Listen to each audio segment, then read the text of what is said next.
안녕하세요. 강재원의 100세 시대가 벌써 1년이 되었습니다.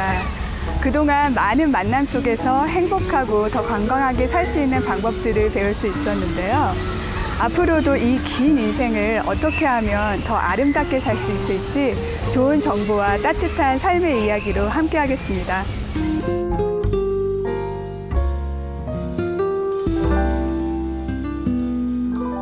오늘은 1주년을 맞이한 강재원의 100세 시대가 아주 특별한 손님을 모셨습니다. 2019년 미국 경제 전망에 대해 말씀해 주실 권태욱 재정 전문가세요. 안녕하세요. 안녕하세요. 강재원 씨, 반갑습니다.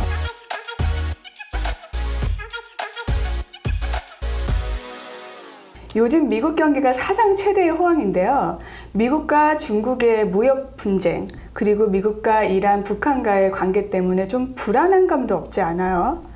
그래서 이 짧은 시간 15분 동안 현재 미국이 어떻게 경제가 돌아가고 있는지 설명을 좀 해주실 수 있을까요? 네, 미국의 경제가 네. 세계 경제 20%를 차지해요. 20%요? 네. 네. 그래서 미국 경제를 얘기할 땐 경제뿐만 아니라 정치, 군사, 외교, 문화 같은 것들을 곁들여서 얘기하면 되게 좋을 것 같아요. 네. 그래서 그 모든 것을 아우러서 설명할 수 있는 방법이 있거든요. 지금 네. 중국과 이란과 북한과 미국과의 관계도 그렇고 그 개념은 Thucydides trap이라는 단어가 있어요. 네. Thucydides라고 해서 한국말로 하면은 투키디데스. 투키디데스. 예. 네. 고대 그리스 철학자이자 역사학자예요.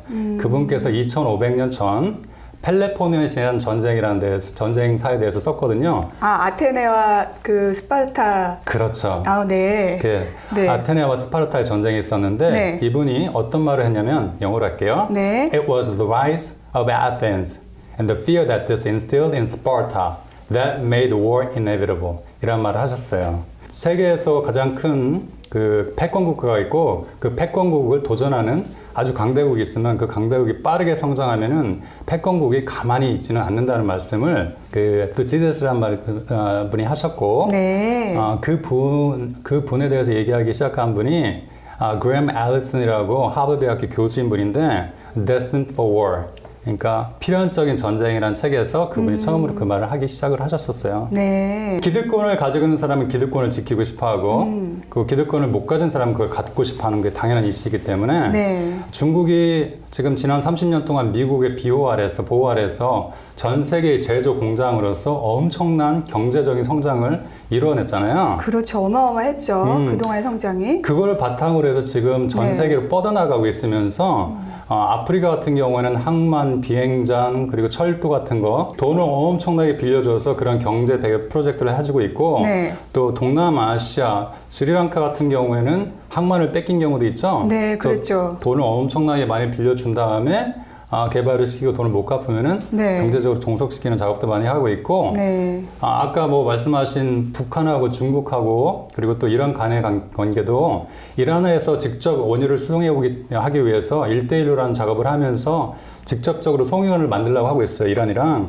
이란에서 중국까지요? 네, 그래서 미국이 경제적으로 핵협정을 파기하고 경제적으로 이란을 봉쇄하기 위해서 바로 핵협정 파기하고 네. 경제적으로 지금 봉쇄를 하고 있는 거예요. 1대1로 못하게 하려고. 그렇죠. 미국이 그 패권을 넘길 리가 없죠. 그렇죠. 왜냐면 네. 만약에 전쟁이 일어나면 가장 중요한 게 석유. 전쟁과 경제 모든 게 중요한 게 석유거든요. 네. 중국이 전 세계에서 석유를 가장 많이 수입하고 있으니까. 그리고 또한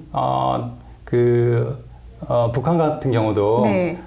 지정학적으로 굉장히 중요한 위치에 있어요. 그래서 중국을 직접 침공을 하던 전쟁이 일어났을 때 직접 들어가려면은 한국이나 북한을 타고 들어가야 되는데 한국을 타고 들어가면 북한을 거쳐야 되잖아요. 그렇죠. 북한에서 직접 들어가면 바로 중국이고 네. 그 위에는 또 러시아가 있기 때문에 북한은 지정학적으로 너무 중요하고 또한 핵이 있기 때문에 그게 모든 것이 걸려 있는 거예요. 그래서 북한을 지금 이 정권이 이쪽으로 끌어들이려고 하는 거죠. 자본주의로. 네. 그래서 그렇게 지금 관심을 가지고 달래기도 하고 때리기도 하고 그런 와중에 있는 것입니다. 네, 참 북한, 이란, 중국 엄청난 변화가 일어날 것 같다는 생각은 드는데 사실 잘은 모르겠어요. 그래서 선생님께서 네. 지금 현재 미국과 중국 어떤 일이 일어나고 있는 건지 좀 얘기 좀 해주세요. 그래요. 네. 그래서 아까 그 Thucydides의 trap이란 네. 개념을 이용해서 설명을 해볼게요. 네. 그래서 인류 역사상 패권이 바뀐 게 16번이에요. 포르투갈, 스페인, 네덜란드, 영국, 프랑스, 네. 그리고 저머니, 그 독일. 네. 그래서 1차 세계대전 때는 저머니하고 그 오스트리아하고 붙어가지고 프랑스하고 그리고 또 영국하고 싸웠죠. 네. 그리고 2차 세계대전 때도 연합국하고 또 동맹국들하고 싸우고, 그죠? 그 중에서 또 보면은, 나중에는 나치 저머니, 나치 독일하고 또 영국하고 프랑스하고 싸웠고, 그 다음에, 일본 같은 경우에는 미국 본토까지 들어가서 폭탄을 투하했어요. 그 진주만에. 그랬죠. 결국은 예. 그 결과로서 1945년 8월 달에 네. 나가사키랑 히로시마에 원자폭탄을 투하를 받고 아직까지 그런 상황입니다. 네. 그래서 1945년 뒤에는 사람들이 전쟁의 무서움을 알게 되었어요. 그 원자폭탄 때문에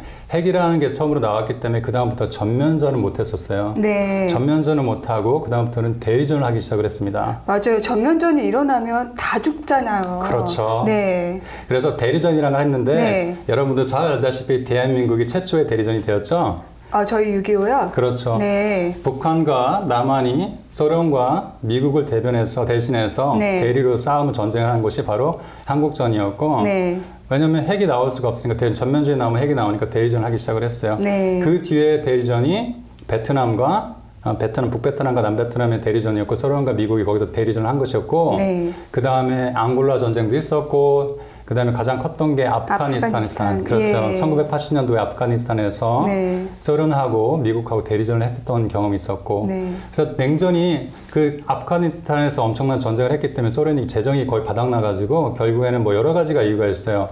한국도 굉장히 큰 역할을 했어요. 그 소련 연방이 해체되는데, 1990년도에 소련 연방이 해체되면서 40년 동안 해왔던 1950년부터 90년 동안까지 해왔던 대리전이 그때 끝났죠. 50년 동안 냉전이 종식되었었죠. 네. 정말 그 세계사가 한눈에 들어오는 듯한 느낌이 드는데요. 정말 경제와 정치가 떨어질 수가 없잖아요. 그렇죠. 근데 요즘에는 어떤 일이 일어나고 있는 거예요? 그러면은 전면전을 못하기 때문에 대리전을 할 것이라고 예상을 하고 계신 거예요? 그렇죠. 대리전을 만약에 한다고 하면 대만이나 네. 아니면 북한이나 네. 아니면 뭐 티베트도 될 수 있고, 티베트를 미국에서 엄청나게 원조해주는 이유가 거기서 전쟁이 날 가능성이 있잖아요. 그래서 티베트도 그렇고, 중국은 기본적으로 굉장히 많은 민족들이 섞여 있어요. 한족이 주 민족이지만, 네. 그래서 분열될 수 있는 가능성이 되게 많은 곳이에요. 신장 위구르라는 데는 또 머슬림들이, 이슬람 민족들이 살고 있어요. 네. 눈도 파란 사람들 있죠. 생목인이라고 하죠. 그래서 굉장히 여러 민족들이 붙어 있는데 한족을 중심으로 해서 지금 붙어 있는 거고, 그래서 대리전이 일어난다면 그런 곳에서 대리전이 일어날 수 있고, 네. 인도에서도 일어날 수 있겠죠. 그래서 근데 그렇게 되면은 중국 같은 경우에는 그 항공모함이나 전투기나 아니면은 군사적으로 했을 때 미국이랑 상대가 안 되겠죠? 우선은 아직 안 돼요. 그렇죠. 그리고 또 예. 그 나라가 가진 가장 큰 무기는 핵인데, 네. 핵탄두인데, 네. 그거를 억지하기 위해서 한국에다 네. 사드를 갖다는. 예. 그렇죠. 네. 그래서 그것만 제어시키면은 중국은 미국한테 큰 위협이 될 수가 없기 때문에 결국에는 대리전으로 간다기보다는 다른 방법으로 네. 아마 하지 않을까 하는 생각이 드네요. 네, 정말 대리전도 절대 일어나지 말아야 할 텐데 그러면 어떻게 흘러갈까요? 예, 그래서 지금 무역 전쟁을 하는 거예요. 기억나실지 모르겠지만 네. 보통 그거 먼저 말씀드릴게요. 원래 국제사회에서 학교 다닐 때, 네. 곧 초등학교 때 누가 말을 안 듣고 나를 괴롭히면 처음에는 말로 하잖아요. 그렇죠. 하지 마. 네. 그러다가 안 되면 선생님한테 가서 이르죠. 네. 선생님한테 가서 일렀는데 안 되면 어때요? 나중에는 주먹 다짐까지 가는 경우도 있죠. 그래서 국제사회도 똑같아요. 네. 처음에는 외교로 시작을 하다가 외교가 안 되면 무역으로 얘기를 하다가 무역이 안 되면은 UN 안보리에 제소를 해서 상임이사국에서 결정을 하고. 선생님이에요? 그렇죠. 네. 그렇죠. 네. 근데 그게 또 안 되면은, 그죠? 그럼 네. 대리전에 전쟁을 시작을 하고, 대리전까지 안 되면 이제 직접적으로 전면전을 하는 거죠. 네. 근데 이제 잘 보시면 2017년 4월 달에 네. 시진핑 대통령이 네. 마르라고라고 해서 플로리다 와서 네. 트럼프 대통령 만나서 되게 얘기하고. 사이 좋았잖아요. 그러니까요. 네. 그리고 나서 그러면 우리 집을 오세요 해서 11월 달에 2017년 11월 달에는 네. 트럼프 대통령이 중국에 가서 극빈 대접을 받고 그쵸. 트위터에다가 나는 네. I love China. I love China. 네. She is my friend. 네. 그렇게 많이 했었잖아요. 네. 그런 다음에 2018년부터는 기억나시는지 모르겠는데 신문에서도 그렇고 그 보도 매체에서도 그렇고 다 얘기를 어떻게 했냐면 통상 마찰이 시작이 되었다. 네. 그런 다음에 좀 지나니까 무역 분쟁이다. 그다음에 좀 지나니까 무역 전쟁이다. 맞아요. 점점 커지고 있어요. 지금은 네. 패권 전쟁이라는 말을 되게 많이 쓰죠. 네. 미국 같은 경우는 그 무역 전쟁을 통해서 중국을 굴복시키려고 노력을 하는 거고, 네. 그래서 굴복시키는 방법으로서 지금 요구하는 것이 직접 그 미국 기업들의 직접 재산권 보호와 그죠? 가장 큰 여러 가지가 있어요. 무역 네. 불균형 해소니 뭐 그런 것들이 있는데 인권 문제도 있고 아직까지 인권 문제는 얘기는 안 했지만 네. 더 큰 거는 제일 큰 거는 지금 제일 중요한 거는 네. 자본시장 개방이겠죠. 모든 패권 국가들의 그 경로는 똑같아요. 처음엔 네. 제조업으로 시작을 해요. 제조업으로 시작을 해서 점점점 가면서 군사대국이 된 다음에 네. 마지막에 가는 건 금융이에요. 그렇구나. 그래서 영국을 보면은 지금 영국도 런던이 세계 그 유럽의 금융의 중심이잖아요. 네. 그렇잖아요. 미국도 제조업은 80년대 중국으로 다 빠져버렸고 멕시코로 빠지고 다 다른 나라로 빠진 다음에 남아있는 건 지금 금융산업이 남아있죠. 군사산업이랑. 네. 그래서 방위산업이라고 하죠. 그래서 네. 지금 이번 정권이 계속 제조업을 다시 데리고 오겠다고 얘기를 하는 거고. 네. 그죠? 네. 그래서 그런 상황에서 금융시장, 자본시장을 열게 되면은 우리가 그 미국이 선진 금융 기법을 가지고 들어가서 중국의 은행들을 장악을 할 수 있고 은행을 장악하면 그 나라의 기업들을 장악할 수 있고 네. 그 나라의 기업을 장악하면 그 나라를 경제적으로 종속시킬 수 있는 길이 열리는 거죠. 갑자기 우리 예전 한국 IMF가 생각이 나요. 그때도 좀 비슷한 상황이었던 것 같거든요. 그렇죠. 네. 미국은 지금 이런 방법을 계속 싸우고 있는데 네. 발권력이 있는 국가로서 환율을 얼마든지 네. 조정을 할 수가 조절을 있고 하잖아요. 예. 네. 그걸 통해서 싼 값으로 돈을 빌려주고 갑자기 이자를 올리면은 네. 싼 값으로 이자를 빌려서 엄청나게 사업을 하는 사람이 빚을 갚을 수가 없죠. 그렇죠. 그러면은 도산을 하게 돼요. 흑자 도산 같은 거나 아니면 도산을 하게 되면은 네. 가서 싸게 그거를 차압을 할 수 있는 거죠. 아, 그렇구나. 그러면 예전에 우리나라 많은 은행들이 넘어갔잖아요, 미국에. 그렇죠. 그것도 그런 비슷한 상황이었나요? 그렇죠. 네. 이제 IMF 걸 얘기를 잠깐 하면은 뭐 국가부도나이라는 영화가 얼마 전에 나와서 네, 그랬죠. 우리가 다시 한번 그거를 되뇌이는 시간이 되었었는데 네. 그 당시에 보시면은 수많은 은행들이 다 도산하고 넘어가고 수많은 기업들이 넘어가서 은행으로 넘어가고 네. 은행들도 넘어간 다음에 한국이 굉장히 어려운 상태가 있었어요. 외환 보유고가 너무 낮았고. 그렇죠. 근데 이제 미국이 직접 도와주거나 일본이 직접 도와줄 수 있는데 못 도와주겠어요. 미국이. 아, 그랬던 거예요? 그래서 IMF를 내세워서 IMF한테 들어와서 조건을 달았죠. 네. 구조조정을 해라. 그리고 부채율을 낮춰라. 그죠? 네. 그리고 고용 안정을 위해서 고용을 유동성 있게 해서 임시직이란 말이 그때 나타나기 시작을 했고 구조조정이란 말, 부채 비율이란 말도 많이 그때부터 듣기 시작을 했죠. 그런데 그거의 결과로서 조건으로서 자본시장 개방을 요구했고 한국이 자본시장을 개방한 다음에 네. 어떤 일이 벌어졌냐면은 네. 한국의 모든 은행들이 다는 아니지만 대부분의 은행들이 외국 자본으로 넘어가는 계기가 됐어요. 네. 자, 우리은행부터 얘기할게요. 우리은행 같은 경우에는 네. 다행히 이름이 우리은행이라 그런지 아직까지 우리 거예요. 네. 예금보험공사가 57%를 가지고 있고 네. 외국인 자본이 20%, 그럼 하나은행은 63% 정도가 네. 외국 지분이고 나머지가 이제 한국 지분. 네. 그다음에 국민은행도 62%, 61%가 외국 지분. 아니, 이름이 국민은행인데. 그렇죠. 국민은행이 아니네요. 그렇죠. 네. 신한은행도 60% 넘게가 외국 지분이니까 그 모든 외국 지분을 가지고 우리나라 경제를 어느 정도 조절할 수 있다고 네. 생각을 하시면 되고 네. 왜 그런 말이 나오냐면은 미국의 건국의 아버지 중에서 존 애덤스라는 분이 계세요. 이대 대통령이야? 그렇죠. 네. 네. 그분이 1826년 때 아주 주옥 같은 말씀을 하셨는데 There are two ways to conquer and enslave a nation. One is by sword, the other is by debt. 한 나라를 정복하는 데는 두 가지 방법이 있다. 첫 번째는 칼로 하는 방법이고 두 번째는 빚으로 하는 방법이다. 네. 그래서 지금 중국과 미국이 칼로 할 수 없기 때문에 지금 빚 전쟁을 하려고 하는 것입니다. 무역 전쟁을 그렇게 표현을 했군요. 그렇죠. 네, 그래요. 오늘 이 시간에 무역 전쟁에 대해서 말씀을 해주셨는데 사실 미국에서 중국에 요구하고 있는 것이 지금 자본시장 개방과 기술 시장에 대한 또 부분이 있어요. 그렇죠. 그 부분 뭐 화해 얘기도 많이 나오고 그렇죠. 상당히 어떻게 될지 정말 궁금해요. 그렇죠.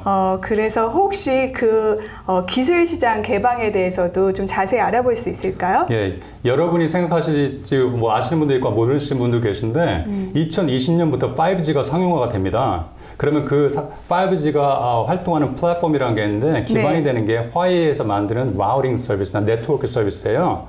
그래서 그것 때문에 전 세계의 모든 정보가 화웨이로 가게 돼 있어요, 지금. 그래서 그것 때문에 굉장히 많은 지금 물밑 작업들이 일어나고 있고 네. 그래서 기술 패권이라는 말이 나오기 시작한 건데 이 부분도 금융 패권도 있고 기술 패권도 있는데 참 재밌는 부분이거든요. 그래서 이 부분에 대해서는 다음 시간에 재미있게 풀어서 정리해 드리도록 하겠습니다. 아, 네. 이 모든 내용이 사실 우리의 삶과도 또 연관이 되어 있잖아요. 특히 지금 저희의 미래, 예를 들어서 뭐 메디케어나 메디케이드 그리고 소셜 시큐리티가 지금 이 전쟁과 또 관련이 되어 있기 때문에 저희가 이런 것들을 주목하지 않을 수가 없을 것 같습니다. 맞아요. 네, 선생님 오늘 어려운 정보들을 아주 쉽게 풀어주셔서 감사드립니다. 네, 감사합니다. 미국 경제의 흐름을 짧게 담아보았는데요. 앞으로 미국과 중국의 패권 전쟁이 어떻게 전개되고 그것이 우리 삶에 어떤 영향을 미치게 될지 관심을 가지고 현실에 잘 대처하시면 좋겠습니다.